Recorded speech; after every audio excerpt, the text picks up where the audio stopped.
Alright guys, welcome to my first set of Duel Series.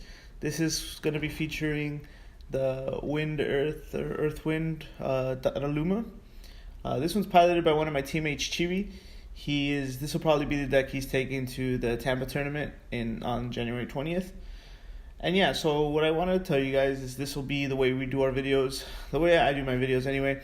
I might fix the perspective a little bit so you can see the player's hand, because I know you guys were able to see it just a second ago, that what the player has in his hand. But you can kind of see what both players have in their hand right now. But yeah, so pretty much what'll happen is it'll be 3 duels back to back featuring one deck, and that way you can see how the options and how they play towards certain types. This will be the first one. This is fighting against Mono Ice. That's a deck I'm piloting that deck. It's called Black Ice. It uses, I know it's weird to see a Chaos on a Mono Ice build, but the reason for that is because I'm playing multiple Dark characters, both backups and forwards. And I'm also running Zodiark, but that's another story. If you guys are interested, I'll do a deck profile. Just leave me a comment and I'll show you what it is. So this is the way we pretty much play. This is the way we play test. We use 3 decks. We kind of just play. We don't use 3 decks. We use kind of like a tournament format, which is you play 1 round and then you'll fight another opponent. So what this duel series are gonna do is show you 3 duels back to back, featuring different decks. Like I said, a couple decks. But the main one, it will always be the one from your perspective as a player, the one closest to you. In this case, at the bottom of the screen. And you'll see how the deck in question plays against certain different types of decks. And here you see that the Mono Ice has 3 backups. That's Black Mage, Duel, and Break to deal 4 damage, 4k damage to a Duel forward. And yeah, so pretty much these are the way the duels go. This is the way we play test. We go back and forth over and over again between my teammates and I. Like I said, after one duel, we'll switch opponents, and you kind of see the way the progression goes. But I'll let you guys watch here. I'm gonna chime in on some of the bigger parts of the deck, bigger plays of the deck, the important stuff, things you guys should be aware about. I guess combos and plays and stuff. Nothing else than that. I hope you enjoy these videos. This will be the first one. And like I said, I do plan on fixing the perspective a little bit so you can see the hand a little bit better. And you'll still be able to see, obviously, all the playmat. And you're seeing there's the playmat we got in top 8 from the Ifrit, the FF Magnet Summoner Series Ifrit. The first one. I wasn't able to go to the Las Vegas one, and I haven't even seen the top 8 decks from that thing yet. So I think that was this past weekend, I believe. But so this deck mainly revolves around Dadaluma, and it also uses Kane-san, the new one from Opus 4. I guess the real strategy behind this deck is to not be targeted. You don't want to be targeted, and your opponent gets punished if it does, or is unable to in some cases. And like here, I'll swing, you see me swinging, he'll block, he'll take the damage, dealing 4 here. That way he kills both targets, really. And I know that it seems like a really bad play 2 for 1, but once the Dadalumas are off the board, you kind of get to play your cards instead. Right there, that Dadaluma was at 9k, so that's why he died. The Cactuar was able to, even though he shoots himself the first K and my Terra was at 8k, he was able to see. I'm explaining it right there. We talk about it after, but so that's the way the deck goes. I believe Raya-san is the one that searches for Kane or the 4-cost backup. No, actually that's the one that doesn't let you target, I think. But so this isn't going to be the final version. I might post the deck next week with the final version, but This one's still playtesting the Marias, I think, and some other cards like the Banga Thief. Another reason the Banga Thief is in there is to give it Brave, is another Brave forward, so it swings, it can block all the time. And you see here he just played the 4 cost backup to search for Kane-san. And now that he has both the 2 and the 4 cost win backups there, he can actually keep her at 9,000, and she's untargetable by your opponent's abilities, not summons. That is pretty much the only way to deal with her. And it's kind of annoying, seriously, with like a lot of decks, because you don't really realize these things until you play against matchups like this.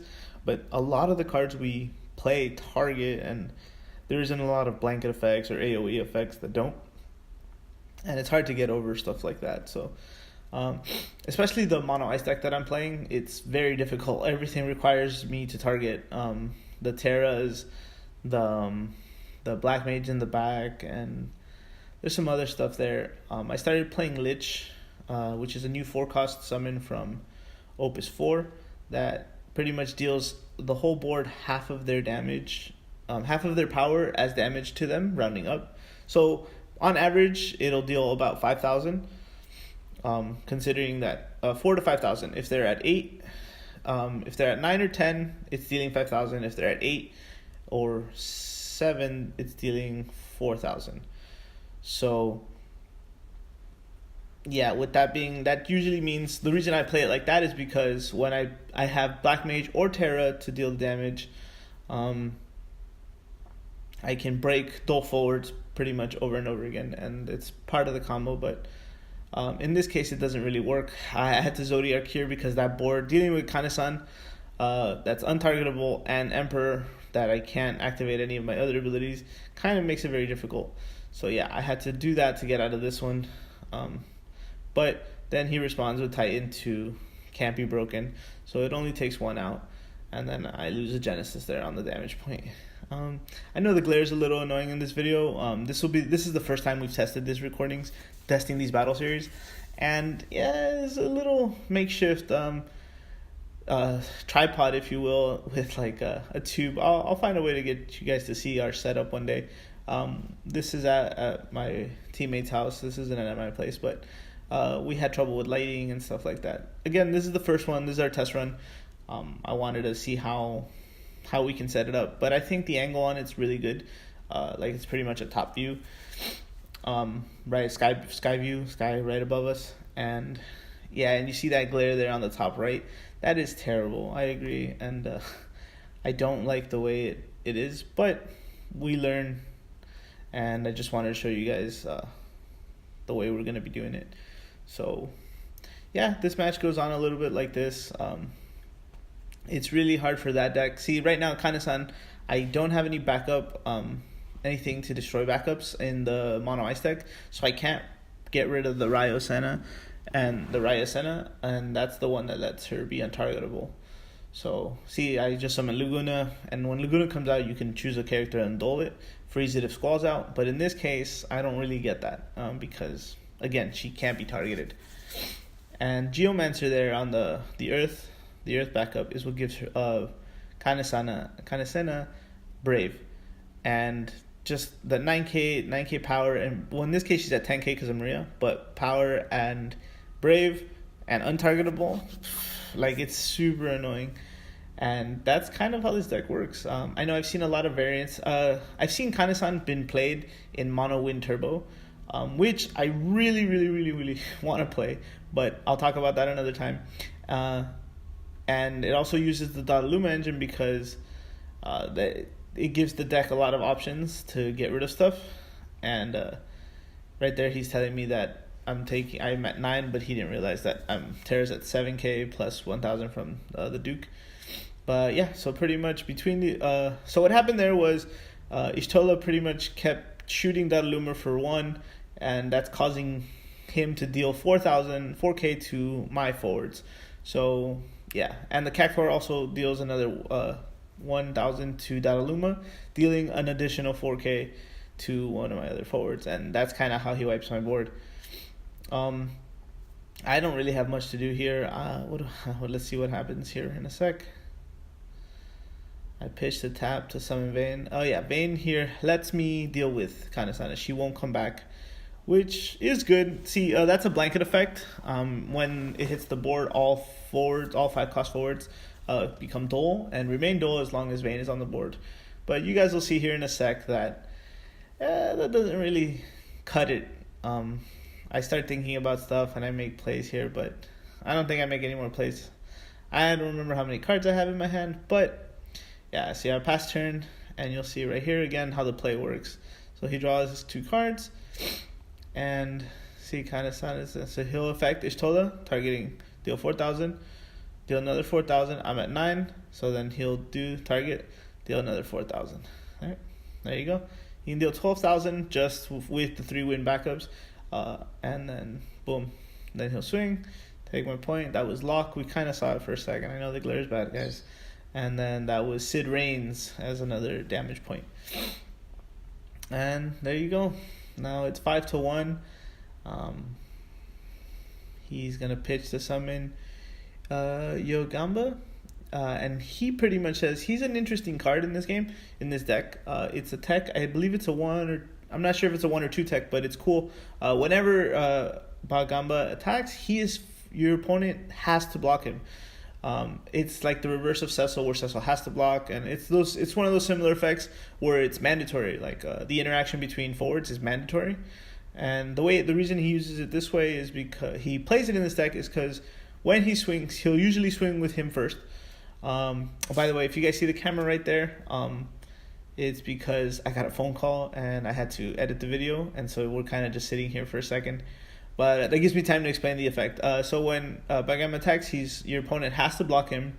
Again, and the average forwards are 8 and 9,000.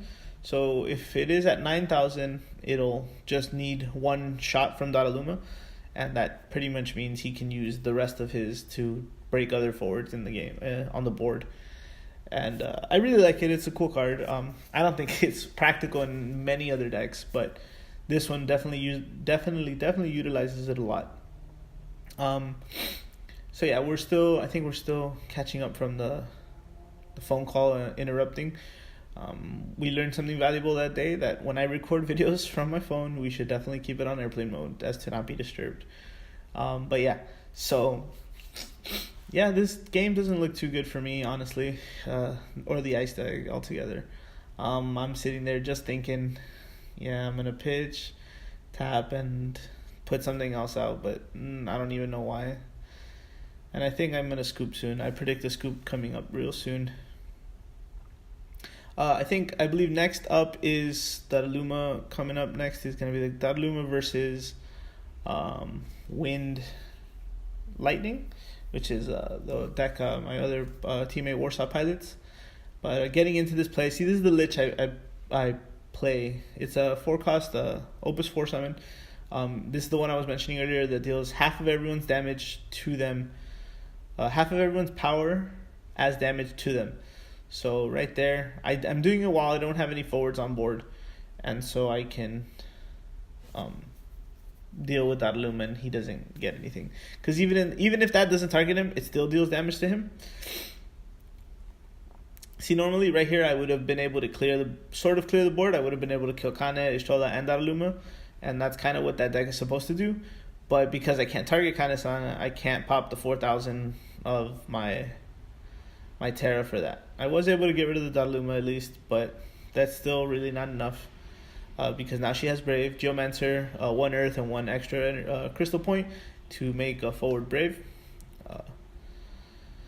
And then I think he messes up here thinking I'm at 7, but I'm actually at 8. He swings with Bagamba, and Maria, he forgets again that I have Duke, so he'll swing there and I get to block both. But I think I let it go. Yeah, I let it go to try to keep a forward on the board, and that's 6. That was Sid Gestalt from Final Fantasy VI, which I'm playing, by the way, and I don't think I ever really played it back in the day when I was younger on the Super Nintendo, but now that I have the SNES Classic, it's definitely something I'm putting some time into. So yeah, I'm just top decking pretty much right now. I don't have much. I burned a lot of stuff on my last play, but it's just not gonna be working out for me. Man, you see me there with my nervous tick flicking my graveyard or my discard pile, the broken pile. Let's see what he does here. Yeah, enters battle? No. Yeah, he's asking what my power's at. I'll block with that, dealing 8.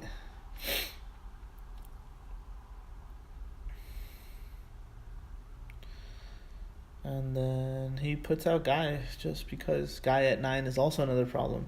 And this deck is so up against it too, because I can't even duel the guy in this game to deal damage to it, and he's brave permanently, so I can't destroy him in any way. The reason he obviously didn't do Geomancer is because I have Emperor on the board or Cactuar, but I think he gets rid of it soon. What did I do? Pitch and tap for Squall. I don't have any cards in hand, I think, so he has to discard one. Yep, this guy's a Geomancer. It's not even phased. And I scoop it. I proceed to scoop because he's just gonna swing right over me. But yeah, that's the first deck. That's the first duel, guys. I'm probably gonna let you guys watch this next one just without the commentary. Give you guys a break from my annoying voice. And yeah, this is versus Wind Lightning, Onion Knights, my teammates' version. If you guys want to see these deck lists, please just say it in the comments below, and I'll get you the deck profiles in as soon as I can. All right, I'll catch you guys in a bit for the third game.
Alright guys, here and now I'm back for the third duel.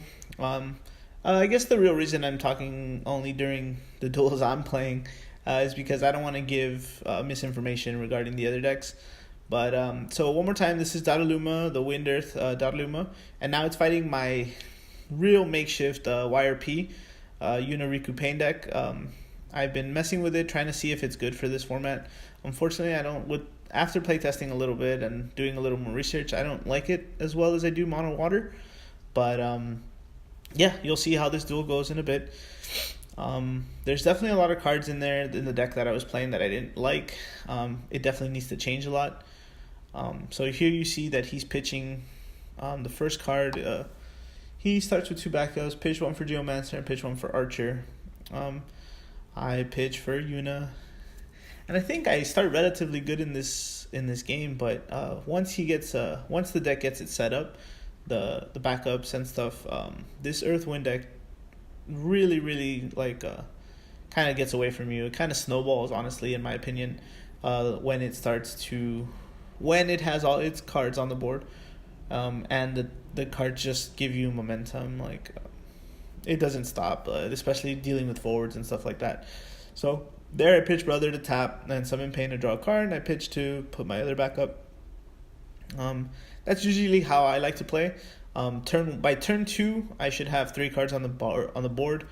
Sometimes it's sometimes it's 3 backups or 2 backups and 1 forward. As long as you get a good curve with the 2s and the 3s. But that's how I play. I like to be in a good position to put down backups and forwards. It all depends on the cost in your hands. But see here, we already have Dadaluma, and then he tapped the Cactuar to tap the Wind to put down the Cactuar. And as you can see here, this is already kind of be a little slow for me. I think this duel is honestly a lot shorter than the rest of them. Not by much, but it definitely is. See, like Ritz and Nono is one of the big cards I don't feel comfortable playing in this deck. Ritz is cool, but I think it would be better served in that mono Wind turbo deck. And Nono also is not relevant in this deck. I already have enough cards to help me refresh my backups, like Pain, and when Pain comes out, if I have Riku, I refresh backups. And I'm also playing the Opus 1, I believe it's a hero or a rare, I don't remember, the Aerith, that when you drop her, you can reactivate 3 backups as well. And then, so here he did Pellinor. He tapped 2 to do Pellinor. Deals everyone 1,000 on the board. When Dadaluma is taking damage, he'll shoot 4, and he picks, So he dealt 4 to me after Pellinor, and then after Cactuar, he did another 4 to me. Plus the 1,000, that's a total of 9k to the Fame Mimic Go-Go. And then he'll just pass turn. See, right there, going back to what I was talking about, I was able to refresh, pitch, and tap, and now I can do multiple things. But again, no isn't important to me in this deck. I definitely don't want to use it in there. That's just one of the changes I'd make.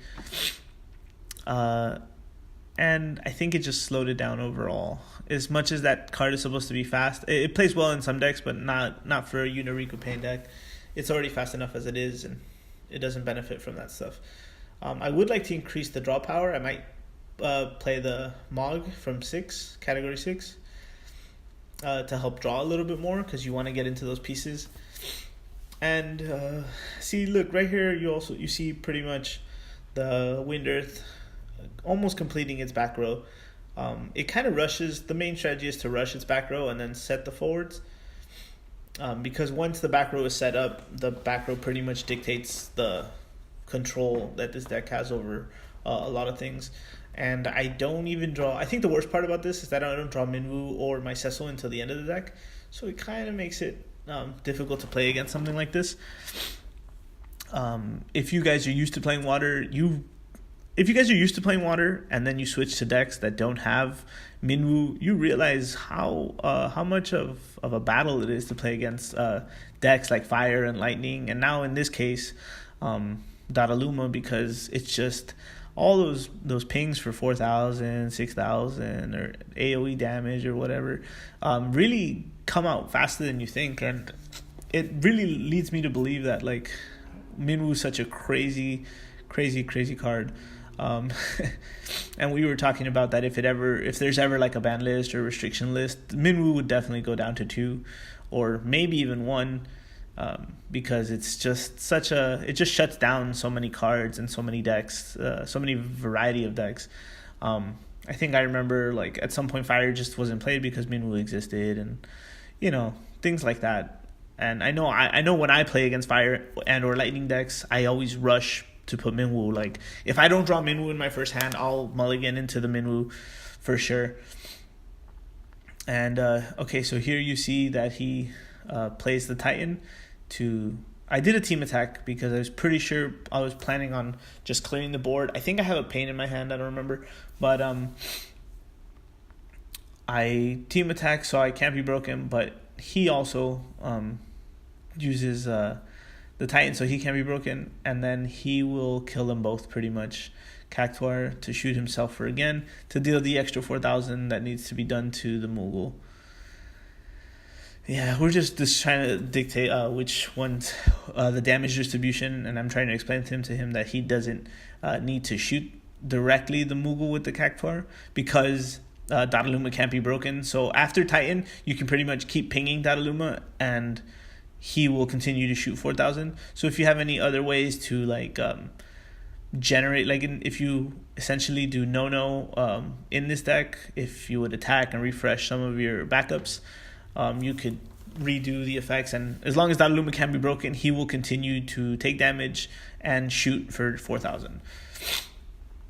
So yeah, there I finally drew into the Riku, but I don't think I do much more after this. Again, I just want to let you guys know that this Riku Pain deck I kind of made while the Lightning deck was going on, the previous duel was happening, and I was just going back and forth with some of the cards.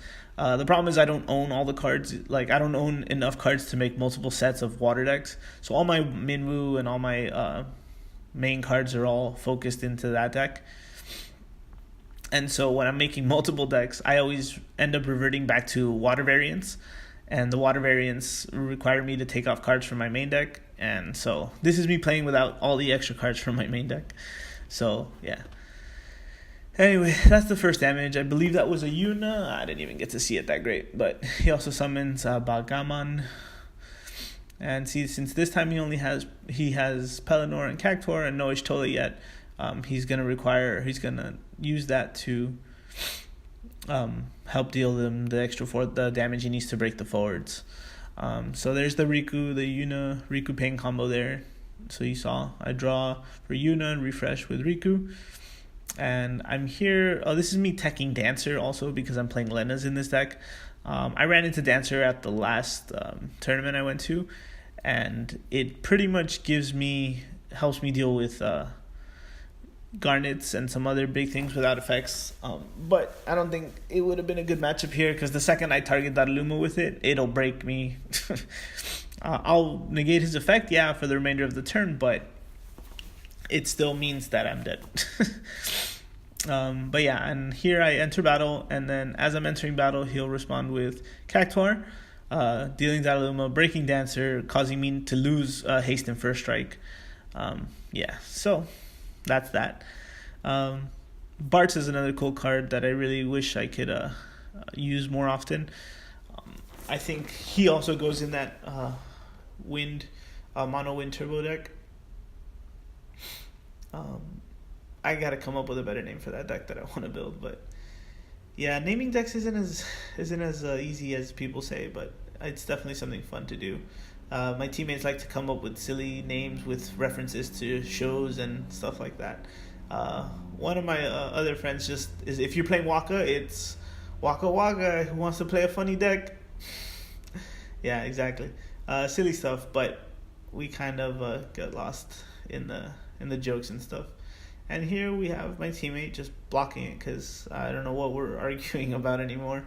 But he's gonna do Pelennor to deal the damage, I think, or what's he playing? No, he's swimming with Gamma.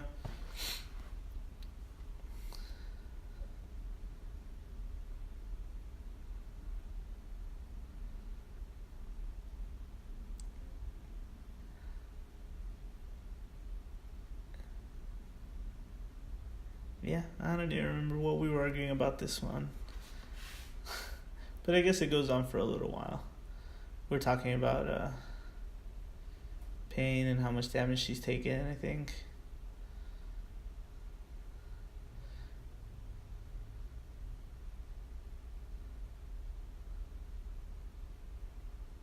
Yep. Anyway, going back to while this resolves itself, there's a lot more cards I want to try. There's a lot more decks I want to show you guys as well. I hope you guys like all the decks I show you. I was happy when some of you commented on the Mono Earth deck talking about stuff. I'm in the process of getting my hands on the rest of the pushes for that deck, so I can share the modifications I made. I don't like normally posting the decks that I don't own all the cards to. I know people build decks and then they try them on online. I just don't like the RNG in the online duel simulators and stuff like that.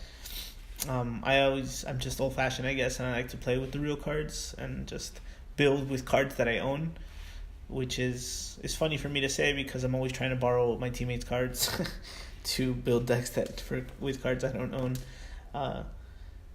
For example, in the ice deck, the previous ice deck you guys saw at the beginning of the video, I don't own any of those Genesises. Those are my teammates, and he let me borrow them. But yeah, so there's a lot of cool stuff coming. We're definitely gonna have a lot of content blowing in these next few weeks. Next week we're gonna do more playtesting at a tournament at our locals at Cool Stuff Hollywood, and I hope to be able to record some of those videos. I don't know how likely it'll be, but I do plan on trying. Here you see that I tried to swing, and then he just Pelennors and Cactuars me into this game, but I ended up Leviathaning, and this was kind of dumb of me, and I thought about it after. But because I have to choose Leviathan, I have to Dadaluma's effect will resolve first again, which causes me to deal another 4,000 to myself, and I lift his Dadaluma. I think the main part of my deck that I didn't like about the YRP version is that I was backup blocked. I think at some point I eventually drew the Minwu, but I couldn't put it down because I had No and I had Astrologian. I know I usually keep I like to keep Astrologian in all the time because you never really know when they're gonna attack, or it helps you deal with dealing with offense, after you've been dulled, and it lets you swing and then still be able to block in some regard. But you see here that it doesn't really matter what I keep putting out because he's able to pop all my backups. I remember this one a lot more now. This deck had, I knew I had the Minwu, or I draw into the Minwu still, and I can't play it. And yeah, now he just Emperors me for the lock. And I think I proceed to scoop real soon. Yeah. I think about it. This whole time you see me there, I'm putting my hand out, and I'm like, what am I going to do here? I don't know. I think that's his third Dadaluma too, and he didn't even run into the Ishtola, and I didn't even do a single point of damage to him. So, yeah.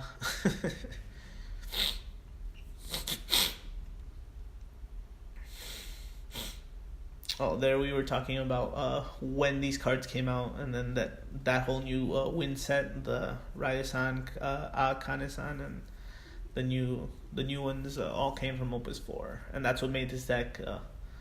That's what made this deck and a couple other decks like really viable, I guess.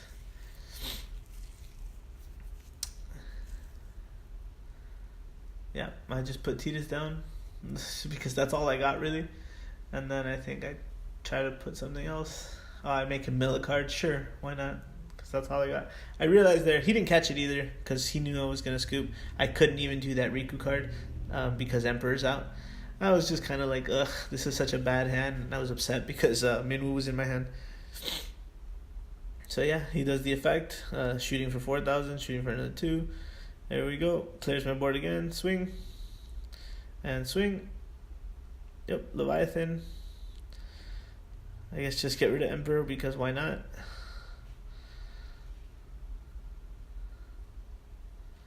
Yep, and he puts it out again. So going back and talking about the new Opus 3 Leviathan, or the Opus 4 Leviathan, I run it in there mainly because sometimes people are smart and they don't want to let my pain die. But so when I attack with her, they'll let her attack go through, and then block the rest of them.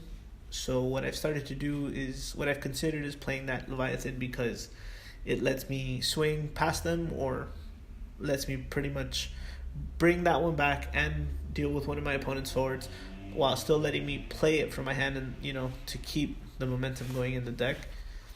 And I put Waka down here, and Waka doesn't do nothing because I'm about to get pinged and destroyed in the next turn too.